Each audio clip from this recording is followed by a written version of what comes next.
नमस्कार दोस्तों। पिछले भाग में हमने सुना कैसे सुधा पापा और चंदर के जाने से उदास थी और उनकी कोई खबर न आने के कारण काफ़ी परेशान थी। पर पम्मी के आ जाने से कुछ देर के लिए ही सही, पर सुधा अपने दुखों को भूल जाती है और उसके जाते ही फिर सुधा एक बार पापा और चंदर के बारे में सोचने लगती है। सोचते सोचते उसकी आंख लग जाती है। आइए अब आगे की कहानी सुनते हैं। दूसरे दिन सुबह सुधा आंगन में बैठी हुई आलू छील रही थी और चंदर का इंतजार कर रही थी। उसी दिन रात को पापा आ गए थे और दूसरे दिन सुबह बुआ और बिनती। सुधी, किसी ने इतने प्यार से पुकारा कि हवाओं में रस भर गया। अच्छा, आ गए चंदर। सुधा आलू छोड़कर उठ बैठी। क्या लाए हमारे लिए लखनऊ से? बहुत कुछ सुधा। के है सुधा? सहसा कमरे से कोई बोला। चंदर है, सुधा ने कहा। चंदर, बुआ आ गई और कमरे से बुआ जी बाहर आई। प्रणाम बुआ जी, चंदर बोला और पैर छूने के लिए झुका। हाँ हाँ हाँ, बुआ जी 3 कदम पीछे हट गईं। देखता ना, हम पूजक धोती पहने हैं। ई के है सुधा? सुधा ने बुआ की बात का कुछ जवाब नहीं दिया। चंदर, चलो अपने कमरे में, यहाँ बुआ पूजा करेंगी। चंदर अलग हटा। बुआ ने हाथ के पंचपात्र से वहीं पानी छिड़का और जमीन फूंकने लगी। सुधा, बिनती को भेज दो, बुआ ने धूपदानी में महाराजिन से कोयला लेते हुए कहा। सुधा अपने कमरे में पहुंचकर चंदर को खाट पर बिठाकर खुद नीचे बैठ गई।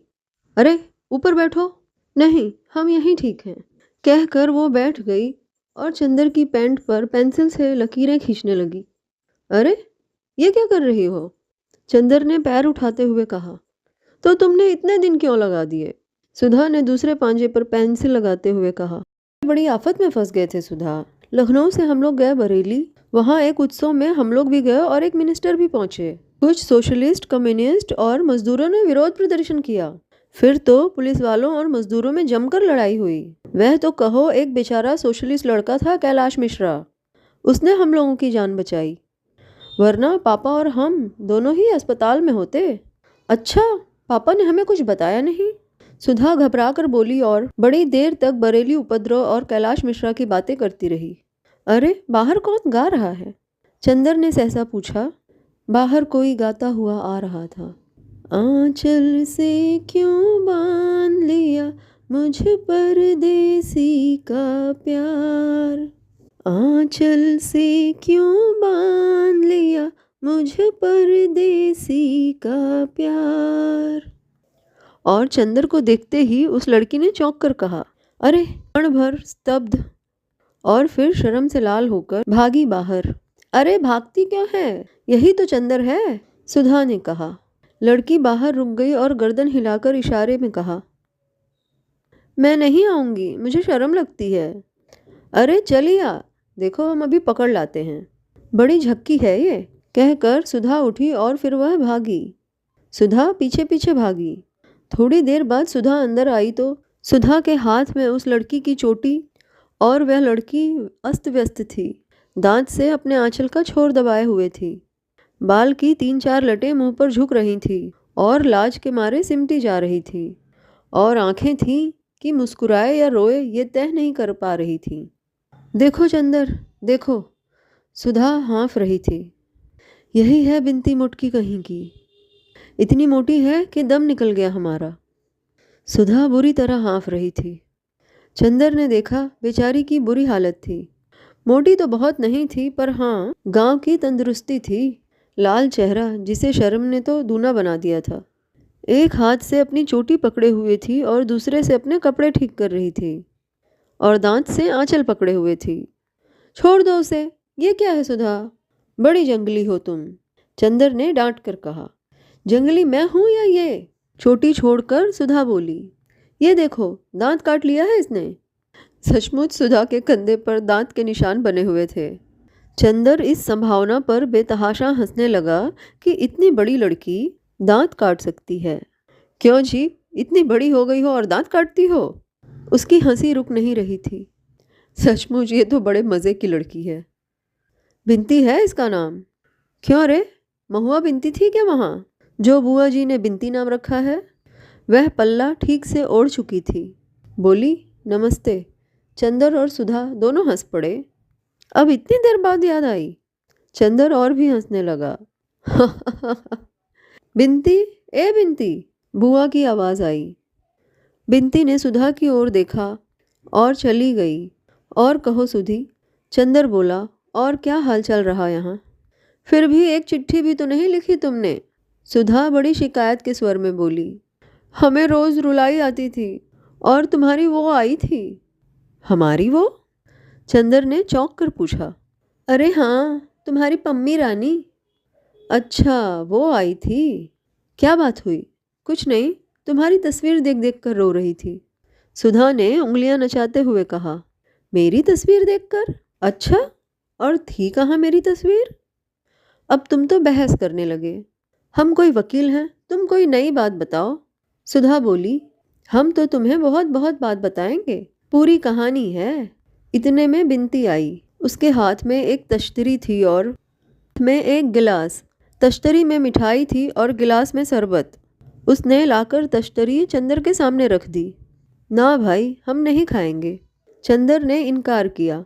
बिनती ने सुधा की ओर देखा। खा लो, लगे नखरा करने। लखनऊ से आ रहे हैं ना, तकल्लुफ न करें तो मालूम कैसे हो? सुधा ने मुंह चढ़ाते हुए कहा। चंदर मुस्कुराकर खाने लगा। दीदी के कहने पर खाने लगे आप? बिनती ने अपने हाथ की अंगूठी की ओर देखते हुए कहा। चंदर हंस दिया मगर कुछ बोला नहीं। बिनती चली गई। बड़ी अच्छी लड़की मालूम पड़ती है। चंदर बोला, बहुत प्यारी है और पढ़ने में हमारी तरह नहीं है, बहुत तेज है। अच्छा, तुम्हारी पढ़ाई कैसी चल रही है? मास्टर साहब बहुत अच्छा पढ़ाते हैं। और चंदर, अब हम उनसे दुनिया भर की खूब बातें करते हैं और वे हैं कि बस हमसे सर नीचे किए रहते हैं। एक दिन पढ़ते वक्त हम गरी पास में रखकर खाते गए, उन्हें मालूम ही नहीं हुआ। उनसे कविता तो सुनवा दो एक दिन। सुधा बोली। चंदर ने कुछ जवाब नहीं दिया और डॉक्टर साहब के कमरे में जाकर किताबें उलटने लगा। इतने में बुआ जी का तेज स्वर आया। हमें मालूम होता कि मुँह झौसी के ऐसी नाक चढ़ी हैं तो हम पैदा होते ही गला घोंट देत। अरे राम, आकाश सिर पे उठाए हैं। कई घंटे से निर्यात गटई फट गई, पर बोलत नहीं जैसे सांप सूंघ गया हो। प्रोफेसर शुक्ला के घर में वह नया सांस्कृतिक तत्व था। कितनी शालीनता और शिष्टता से वे रहते थे। कभी इस तरह की भाषा भी उनके घर में सुनने को मिलेगी, इसकी चंदर को ज़रा भी उम्मीद न थी। चंदर चौंक कर उधर देखने लगा। डॉक्टर शुक्ला समझ गए। कुछ लज्जित से और ग्लानि छुपाते हुए बोले, मेरी विधवा बहन है, कल गांव से आई है लड़की को पहुंचाने। उसके बाद कुछ पटकने का स्वर आया, शायद किसी बर्तन के। इतने में सुधा आई, गुस्से से लाल। सुना पापा तुमने? बुआ बिनती को मार डालेंगी। क्या हुआ आखिर? डॉक्टर शुक्ला ने पूछा। कुछ नहीं, बिनती ने पूजा का पंचपात्र उठाकर ठाकुर जी के सिंहासन के पीछे रख दिया था। उन्हें दिखाई नहीं पड़ा तो गुस्सा बिनती पे उतार रही हैं। इतने में फिर उनकी आवाज़ आई। पैदा करत बखत बहुत अच्छा लाग रहा, पालत बखत टै बोल गए। मर गए रहो तो अपन संतान अपने साथ ले जातो। हमारे मूड पर यह हत्या काहे डाल गए? ऐसी कुलच्छनी है कि पैदा होते ही बाप को खा गई। सुना पापा तुमने? चलो हम चलते हैं, डॉक्टर शुक्ला ने कहा। सुधा वहीं रह गई। चंदर से बोली, ऐसा बुरा स्वभाव है बुआ का कि बस बिनती ऐसी है कि इतना बर्दाश्त कर लेती है। बुआ ने ठाकुर जी का सिंहासन साफ करते हुए कहा।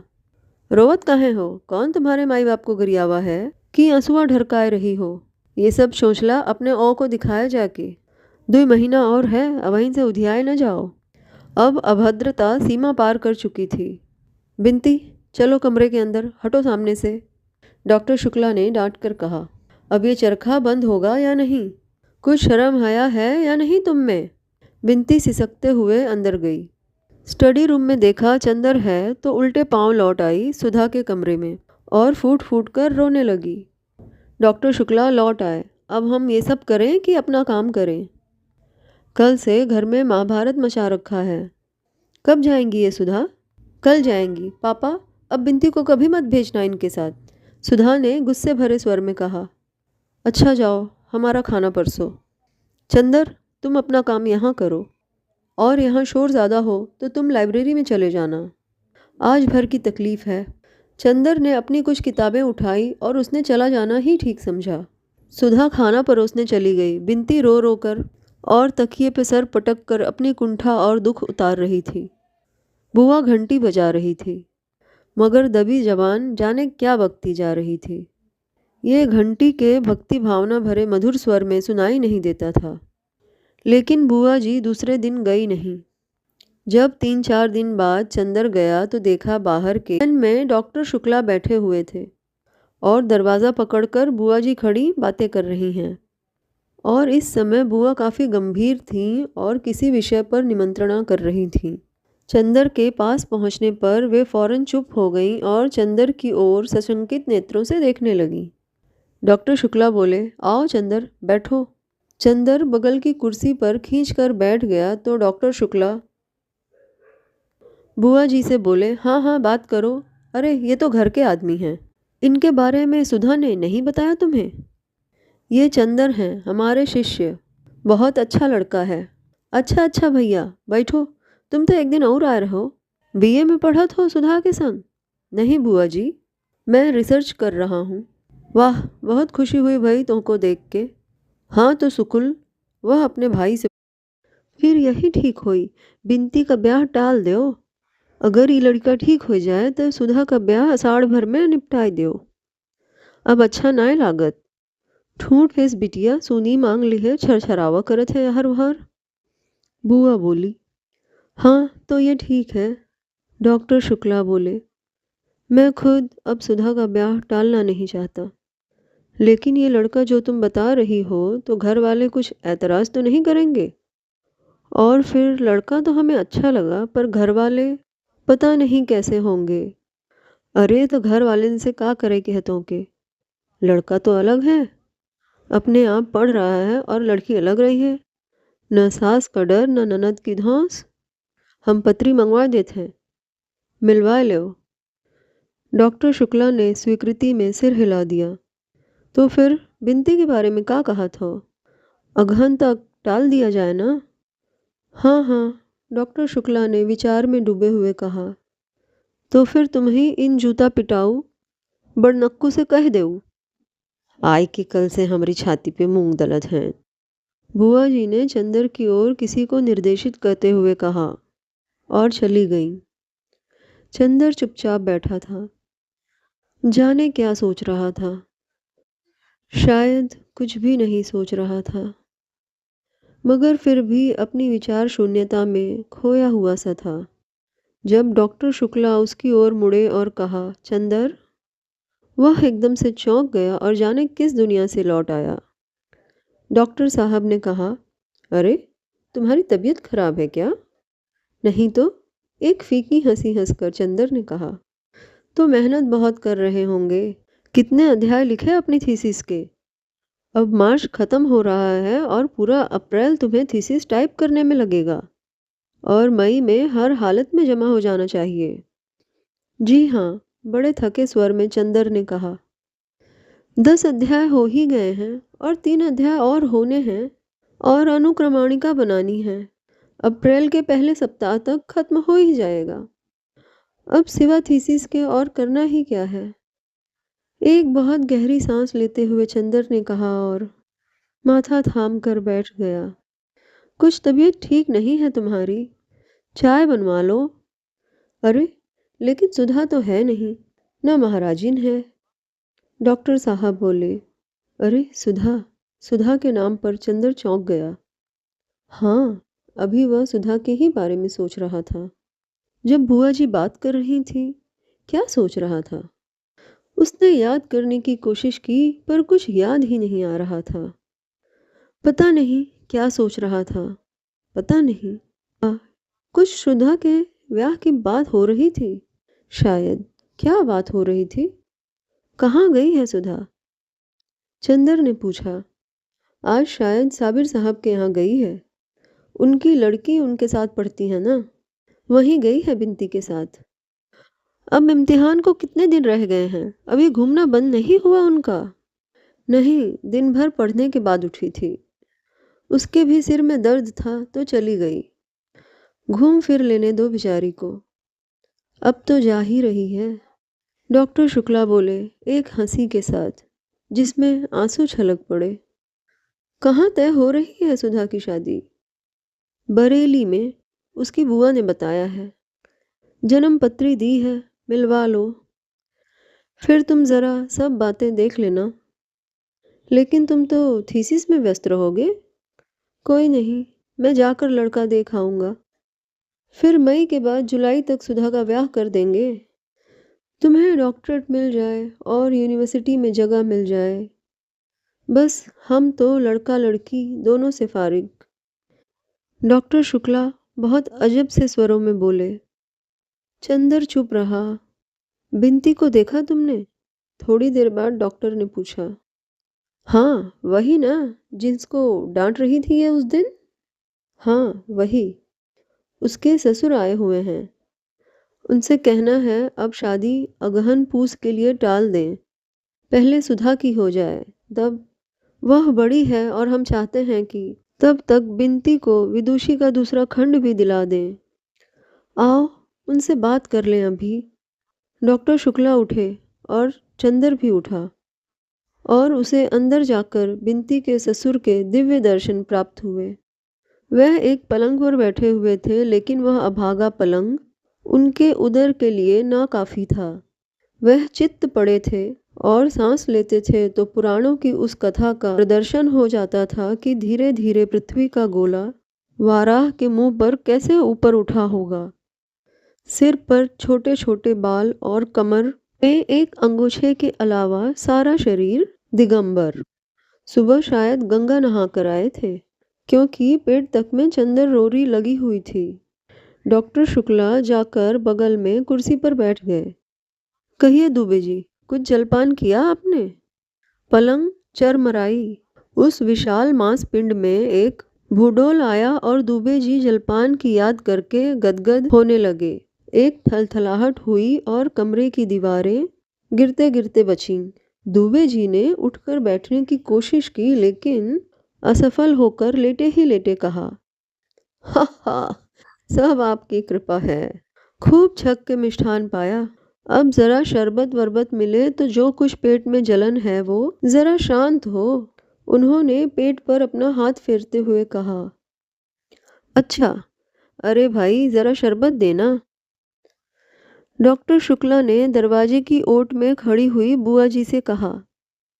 बुआ जी की आवाज़ सुनाई पड़ी। बाप रे, ई 2.5 मन गिलास, कम से कम मसक भर के शरबत तो उलचे ले हैं। चंदर को हंसी आ गई। डॉक्टर शुक्ला मुस्कुराने लगे, लेकिन दुबे जी के मुखमंडल पर कहीं शोभ या उल्लास की रेखा तक न आई। चंदर मन ही मन सोचने लगा, प्राचीन काल के ब्रह्मानंद सिद्ध महात्मा ऐसे ही होते होंगे। बुआ एक गिलास में शरबत ले आई। दुबे जी कांक कांक कर उठे और एक सांस में शरबत गले से नीचे उतार दिया और गिलास नीचे रख दिया।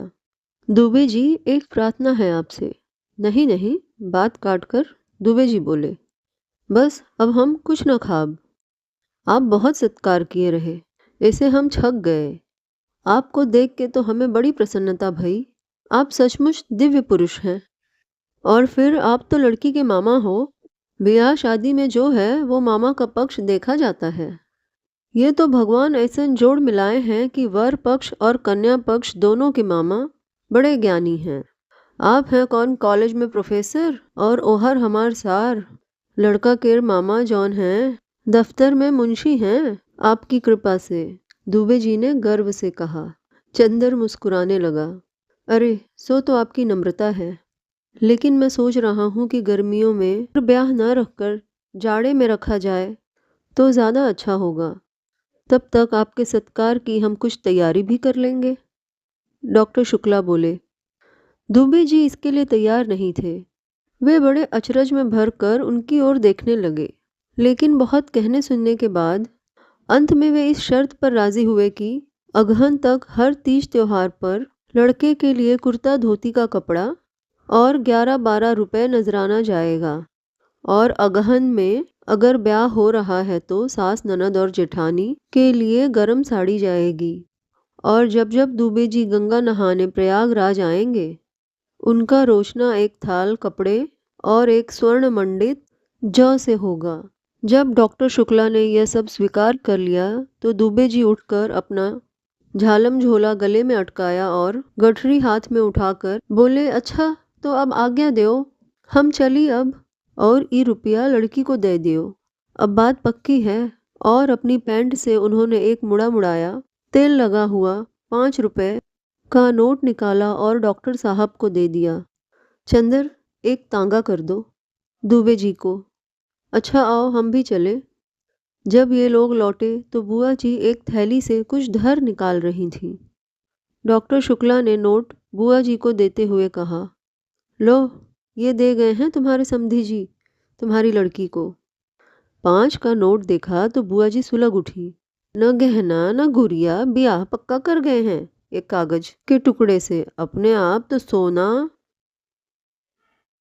और रुपया कपड़ा सब लीले को तैयार हैं, और देत के दाई पेट पिरात है जूता पिटाऊ का। अरे राम चाही तो जमदूत लाश के बोटी बोटी करके राम जी के कुत्तन को खिलाई हैं। चंदर हंसी के मारे पागल हो गया। बुआ जी ने थैली का मुंह बांधा और बोली, अभइन तक बिनती का पता ना है, और उ तुर्कन मलिच्छन के यहाँ कुछ खा पी लिहेस तो हमरे यहाँ गुजारा नहीं होकर बड़ी आजाद हो गई हैं सुधा का संग पाई की। आवे देव आज हम भद्रा उतारी थे। डॉक्टर शुक्ला अपने कमरे में चले गए। चंदर को प्यास लगी थी तो उसने बुआ जी से एक गिलास पानी मांगा। बुआ ने एक गिलास में पानी दिया और बोली, बैठ के पियो बेटा, बैठ के, कुछ खाए के देई। नहीं बुआ जी। बुआ बैठकर हंसी से कटहल खिलने लगी और चंदर पानी पीते हुए कुछ सोचने लगा। आखिर बुआ जी सबसे इतनी मीठी बात करती हैं तो बिनती से ही इतनी कटु क्यों है। इतने में अंदर चप्पलों की आहट सुनाई पड़ी। चंदर ने देखा सुधा और बिनती आ गई थी। सुधा अपनी चप्पल उतार कर कमरे में चली गई और बिनती आंगन में आ गई। बुआ जी के पास आकर बोली, लाओ हम तरकारी काट दें। चल हट ओहर, पहले नहाओ जाए के, कुछ खाए तो नहीं रहो, इतनी देर कहाँ घूमत रहो। खूब अच्छी तरह जानी थे तू हमार नाक कटाइन के रहबू, पतुरियन के ढंग सीखे हैं। बिनती चुप। एक तीखी वेदना का भाव उसके मुंह पर आया। उसने आंखें झुका ली, रोई नहीं और चुपचाप सिर झुकाए हुए सुधा के कमरे में चली गई। चंदर क्षण भर खड़ा रहा, फिर सुधा के पास गया। सुधा के कमरे में अकेले बिनती खाट पर पड़ी थी, औंधे मुंह तकिए में मुंह छुपाए। चंदर को जाने कैसा लगा। उसके मन में बेहद तरस आ रहा था इस बेचारी लड़की के लिए, जिसके पिता हैं ही नहीं और जिसे सिर्फ प्रताड़ना के सिवा कुछ नहीं मिला। चंदर को बहुत ही ममता लग रही थी उस अभागिन के लिए। वह सोचने लगा, कितना अंतर है दोनों बहनों में। एक बचपन से ही कितने असीम वैभव, दुलार और स्नेह में पली है, दूसरी कितनी प्रताड़ना और अपमान में पली, और वह भी अपनी ही सगी माँ से, जो दुनिया भर के प्रति स्नेहमयी है, बस अपनी लड़की को छोड़कर। वह कुर्सी पर बैठकर चुपचाप यही सोचने लगा, अब आगे भी इस बेचारी को क्या सुख मिलेगा। ससुराल कैसी है यह तो ससुर को देखकर ही मालूम देता है। इतने में सुधा हाथ में किताब लिए कपड़े बदल कर उसी में डूबे हुए आई और खाट पर बैठ गई। अरे बिनती, कैसे पड़ी हो? अच्छा तुम हो चंदर। बिनती उठो, उसने बिनती के पीठ पर हाथ रखकर कहा। बिनती, जो अब तक निशेष्ट पड़ी थी, सुधा के ममता भरे स्पर्श पाकर फूट फूट रो पड़ी। तो सुधा ने चंदर से कहा, क्या हुआ बिनती रानी को? और बिनती भी जोरों से सिसकियां भरने लगी तो सुधा ने चंदर से कहा, कुछ तुमने कहा होगा। 14 दिन बाद आए और आते ही लगे रुलाने उसे। समझ गई, घूमने के लिए उसे भी डांटा होगा। हम साफ साफ बता देते हैं चंदर, हम तुम्हारी डांट सह लेते हैं, इसका ये मतलब नहीं कि अब तुम इस बेचारी पर भी रौब झाड़ने लगो। इससे कभी कुछ कहा तो अच्छी बात नहीं होगी। तुम्हारे दिमाग का कोई पुर्जा ढीला हो गया है क्या? मैं क्यों कहूँगा बिनती से कुछ? बस फिर यही बात तुम्हारी बुरी लगती है। सुधा बिगड़ कर बोली, क्यों नहीं कहोगे बिनती को कुछ? जब हमें कहते हो तो उसे क्यों नहीं कहोगे?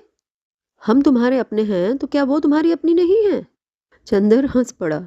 सो क्यों नहीं है, पर तुम्हारे साथ न ऐसे निबाह ना वैसे निबाह, ये सब कुछ हम नहीं जानते। क्यों रो रही है ये? सुधा धमकी के स्वर में बोली। बुआ जी ने कुछ कहा था। चंदर बोला, अरे तो उसके लिए क्या रोना?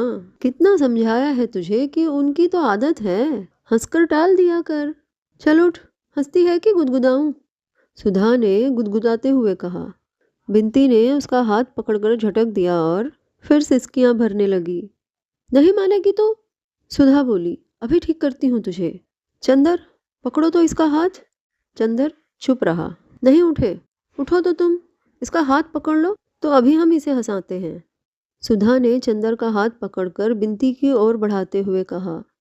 चंदर ने अपना हाथ खींच लिया और बोला, वह तो रो रही है और तुम बजाय समझाने के उसे परेशान कर रही हो। अरे जानते हो क्यों रो रही है? अभी इसके ससुर आए थे, बहुत मोटे थे ना, तो सोच रही है कहीं वो भी मोटे हो तो। सुधा ने फिर उसकी गर्दन गुदगुदा कर कहा। बिंती हंस पड़ी। सुधा उछल पड़ी। लो, ये तो हंस पड़ी, अब फिर रोओगी? सुधा ने गुदगुदाना शुरू किया। बिंती पहले तो हंसी से लौट गई, फिर पल्ला संभालते हुए बोली, छी दीदी, वो बैठे हैं कि नहीं? और उठकर बाहर जाने लगी। कहाँ चली? सुधा ने पूछा। नहाने जा रही हूँ। बिंती पल्ले से सिर ढकते हुए चल दी। क्यों, मैंने तेरा बदन छू दिया इसलिए? सुधा हंसकर बोली, ए चंदर, वो गेसू का छोटा भाई है ना, हसरत, मैंने उसे छू लिया तो फौरन उसने जाकर अपना मुंह साबुन से धोया और अम्मी जान से बोला मेरा मुंह जूठा हो गया। और आज हमने गेसू के अख्तर मियाँ को देखा, बड़े मज़े के हैं। मैं तो गेसू से बात करती रही, लेकिन बिंती और फूल ने बहुत छेड़ा उन्हें। बेचारे घबरा गए। फूल बहुत चुलबुली है और बड़ी नाजुक है, बड़ी बोलने वाली है। और बिंती और फूल का खूब जोड़ मिला, दोनों खूब गाती हैं। बिंती गाती भी है, हमने तो रोते ही देखा है। अरे बहुत अच्छा गाती है, इसने एक गांव का गाना बहुत अच्छा गाया था। अरे देखो, ये सब बताने में हम तो तुम पर गुस्सा होना ही भूल गए।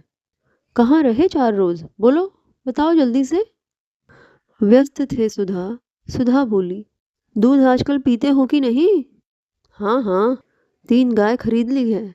चंदर बोला, नहीं, मजाक नहीं, कुछ खाते पीते रहना। कहीं तबीयत खराब हुई तो अब हमारा इम्तिहान है, पड़े पड़े मक्खी मारोगे और हम देखने भी नहीं आ सकेंगे। अब कितना कोर्स बाकी है तुम्हारा? कोर्स तो खत्म था हमारा, कुछ कठिनाइयाँ थी सो पिछले 2-3 हफ्तों में मास्टर साहब ने बता दी थी, अब दोहराना है। लेकिन बिंदी का इम्तिहान मई में है, उसे भी तो पढ़ाना है। अच्छा, अब चले हम। अरे बैठो, फिर जाने कै दिन बाद आओगे? आज बुआ तो चली जाएंगी, फिर कल से यहीं पढ़ना। तुमने बिंती के ससुर को देखा था? हाँ, देखा था। चंदर उनकी रूपरेखा याद करके हंस पड़ा। बाप रे, पूरे टैंक थे वे तो। बिंती की ननद से तुम्हारा ब्याह करवा दें? करोगे? सुधा बोली, लड़की इतनी ही मोटी है, उसे कभी डांट लेना तो देखेंगे तुम्हारी हिम्मत। ब्याह? एकदम से चंदर को याद आ गया। अभी बुआ ने बात की थी सुधा के ब्याह की, तब उसे कैसा लगा था? कैसा लगा था? उसका दिमाग घूम गया था, लगा जैसे एक असहनीय दर्द था, या फिर जाने क्या था जो उसकी नस नस को तोड़ गया एकदम। क्या हो चंदर? अरे चुप क्यों हो गए? डर गए मोटी लड़की के नाम से?